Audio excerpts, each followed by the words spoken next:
Toshiba ব্র্যান্ডের এখানে একটা ফ্রিজ আছে, তোশিবা। এটাও গ্যাস কম্প্রেসর অরিজিনাল আছে, ইনভার্টার ফ্রিজ, আচ্ছা ইনভার্টার দেখেন, এই যে আপনার দরজার যে আপনার কন্ডিশন, গ্রে কালার, কোনো খোঁচা খাচি কিছু নাই, না ভিতরে দেখান। আচ্ছা এটাও তো মনে হয় ফ্রস্টেড। হ্যাঁ ওটা নন ফ্রস্টেড, এটা নন ফ্রস্টেড। হ্যাঁ নন ফ্রস্টেড সাইডে ফ্রিজ, কোনো বড় সাইডে কোনো আইস হবে না, যেটা রাখবেন ওটা আইস হবে অনলি।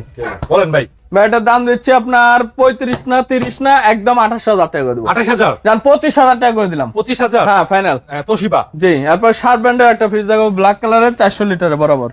আচ্ছা কালোর মধ্যে শার্প ব্র্যান্ডের। হ্যাঁ ফুল ফ্রেশ কন্ডিশন আছে, গ্যাস কম্প্রেসর অরিজিনাল আছে। ওকে দাম বলেন।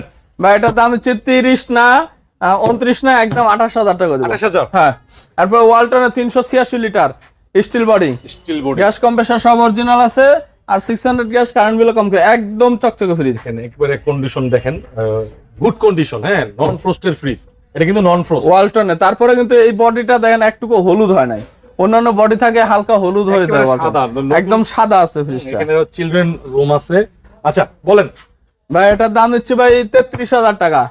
আপনার ভিডিও থেকে আসলে 3,000 ডিসকাউন্ট করে 30,000 টাকা করে দেবো। এটা ভালো অফার করে দেন একটু। 26,000 টাকা করে দিলাম, একবারে 26,000 4,000 কমায় 26, 25,000 দিয়ে দিলাম, 25। 25,000 ফাইনাল।